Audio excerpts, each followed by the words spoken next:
बिस्मिल्लाहिर्रहमानिर्रहीम। अस्सलाम वालेकुम प्यारा सिंध वासियों। हम सफिया किरो class 5 government boys primary school Channamala जे प्लेटफॉर्म तां न सिर्फ सिंध पर पूरी दुनिया जे कुंड कुश में रहंदड़ सिंध वासन ताईं ही पैगाम पहुंचाइण चाहियां थी। सिंधुअ ते दाड़ो नामंजूर, गैर कानूनी शके नाल नामंजूर। त पोइ प्यारा सिंध वासियों, मुंहिंजी तक़रीर जो उन्वान भी इहो ई आहे त सिंधुअ ते दाड़ो नामंजूर, गैर कानूनी शके नाल नामंजूर। आऊं पंहिंजी तक़रीर जो आगाज़ हिन शेर सां कंदसि। मूंखे पंहिंजा खपनि कोन परावा खपनि, मूंखे पंहिंजा खपनि कोन परावा खपनि, सिंधी सोना रुगो मूंखे सावा खपनि। मुंहिंजो भर पियो वसे सुहिणो थर पियो वसे, मुंहिंजो भर पियो वसे सुहिणो थर पियो वसे, मुंहिंजा मारू मिठा मूंखे डावा खपनि। मूंखे पंहिंजा खपनि कोन परावा खपनि, सिंधी सोना रुगो मूंखे सावा खपनि। रतरी मुंहिंजो वही बल पियो रेटा करे, रतरी मुंहिंजो वही बल पियो रेटा करे, मूंखे बंदड़ जबल वारा लावा खपनि। मूंखे पंहिंजा खपनि कोन परावा खपनि, सिंधी सोना रुगो मूंखे सावा खपनि। जंहिंजी दिलि ते चिटो नालो सिंध जो हुजे, जंहिंजी दिलि ते चिटो नालो सिंध जो हुजे, ॿाहिरि भेणो तसे सिंध जावा खपनि। मूंखे पंहिंजा खपनि कोन परावा खपनि, सिंधी सोना रुगो मूंखे सावा खपनि। सिंध जो मालिक पढ़े उनजी ओसर थिए, सिंध जो मालिक पढ़े उनजी ओसर थिए, कजूं काठियूं अञा निम जा पावा खपनि। मूंखे पंहिंजा खपनि कोन परावा खपनि, सिंधी सोना रुगो मूंखे सावा खपनि। मुंहिंजे दिलि ऐं दिमाग़ में ख़्यालनि ऐं लफ़्ज़नि जी अलॻि चङे जे मन अंदरि बेचैन रखियो आहे। सोचियमि हिन मौक़े जो फ़ाइदो वठंदे अव्हां सां शेयर करियां त असीं नसल दर नसल उहो ॿुधंदा पिया अचूं त सिंध मोहबत जी सरज़मीन आहे, सिंध अमन जी सरज़मीन आहे, सिंध भिटाईअ जी सरज़मीन बि आहे, त सिंध महिमान नवाज़नि जी सरज़मीन बि आहे। असीं सभु हिते आयल वेठल ॿुधंदड़ सभु दावेदार आहियूं त असीं सभु सिंधी आहियूं। सिंध धरतीअ सां सिंधु सां प्यार था करियूं, सिंधु सां इश्क था करियूं। त पोइ हेॾनि सारनि आशिकनि जे हूंदे मुंहिंजे सिंध जे सिंधुअ सां जेका रांदि खेॾी पई वञे, मुंहिंजे सिंधुअ जे मौजुनि ते धाड़ो हणी शके ना लाॾे मुंहिंजे सिंधुअ खे सुकाइण जी मकरूज़ साज़िश कई पई वञे।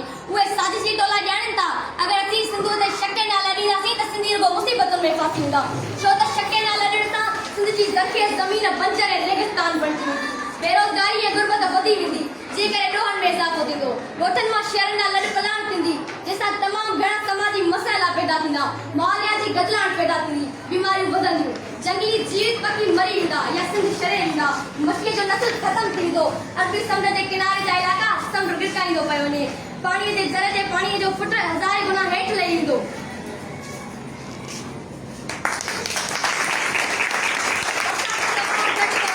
जंहिं करे ज़राअत तबाह थी वेंदी, बिजली गैस खां पोइ पीअण जे पाणीअ जो बि वॾो ॻोल्हा पैदा थींदो, ख़ुशियूं ख़तमु थी वेंदियूं ऐं ॾुख जनम वठंदा। उहे साज़िशी टोला अहिड़ी सिंध था ॾिसणु चाहिनि, उहे बुखनि था असांखे ऐं असांजे नस्लनि खे तबाह करणु था चाहिनि, पर इहा पहिरीं साज़िश न आहे। सिंध जेका पाकिस्तान जे वजूद खां पहिरियां दुनिया जे नक्शे ते क़ाइमु आहे ऐं नापाक साज़िशुनि सां मुंहुं ॾींदी पई अचे। असांजी तारीख़ जा अहिड़ा विसरंदड़ ऐं मिटंदड़ किरदार, दूलिया दरिया कांद हेशू ऐमो जहिड़ा किरदार, तंहिंजी हिमत जुरत ऐं बहादुरी जा किस्सा पढ़ी उन्हनि जो वॾनि महफ़िलुनि में ज़िक्र करे फ़ख़्रु सां पंहिंजो ॻाल्हि ऊचो था करियूं त पोइ अॼु असांजी सिंध वटि उहो ई वक़्तु, उहा ई आज़माइश जी घड़ी अची वई आहे। अॼु असांजी सिंध वटि अहिड़नि होशू हेमू दूलिया दरिया कांद ऐं दोदे जहिड़नि दिलेरनि ऐं अॾनि पुटनि जी ज़रूरत आहे। असीं 5300 साल पुराणी इंडस सिविलाइज़ेशन जा वारिस आहियूं, 7 करोड़ आबादी रखंदड़ सिंध जा वारिस आहियूं, त पोइ अचो त असीं सभु सिंधी मुत्तहदी अॼु जी तारीख़ जा हेमू होशू दरिया कांद दूलिया बणिजी पंहिंजी हिमत ऐं जुरत सां भिटाई अयाज़ अमर जलील बणिजी पंहिंजी कलम जी ताक़त सां पूरी दुनिया ताईं पैगाम पहुचायूं। सिंधी निंदड़का न आहिनि, सिंधी ॾिडड़ा न आहिनि, पर सिंधी हिमत ऐं जुरत जा शाहकार आहिनि। सिंधी पंहिंजे विरसे, पंहिंजी सक़ाफ़त ऐं पंहिंजी धरतीअ जे इंच इंच जी हिफ़ाज़त करणु ॼाणींदा। त पोइ अचो त असीं सिंध ऐं सिंधो ख़िलाफ़ नापाक साज़िशूं गॾण जे अखियुनि में अखियूं मिलाए उन जे नापाक इरादनि खे खाक में मिलाए सिंध मां तड़े बजाए कढूं। Sindh does not beg for favor. I demand justice. Because without sin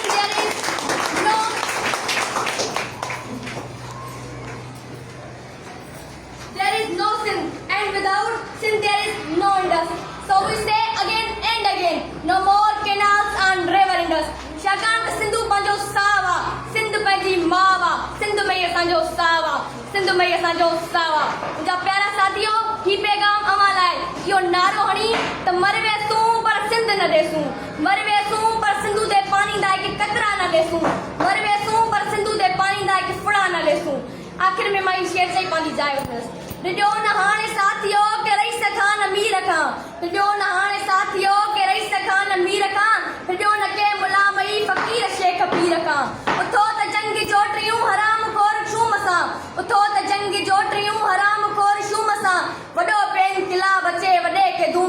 सां वॾे के धूम धाम सां ॾिजो न हाणे दोस्तो के कान तो बती रखां ॾिजो न चेक ची रखां ॾिजो न जेल बंद खां उथो त शींहं थी उथो हक ले लड़ो हमस थी विड़ो ही वक्त जे वयो त पोइ वरी बि जेल काटबा ही वक्त जे वयो त पोइ वरी बि मुड़स मारबा वरी बि नस्ल पीड़बा वरी बि राज पूरबा वरी बि मायरूं हिते मुसीबतुनि में फसंदियूं वरी बि धीअरूं हिते गिर मथे विकाम पियूं उथो त जंग जोटरियूं हराम खोर शूम सां वॾो बेन किलाब अचे वॾे के धूम धाम सां जय सिंध जूं मोलियूं महिरबानी।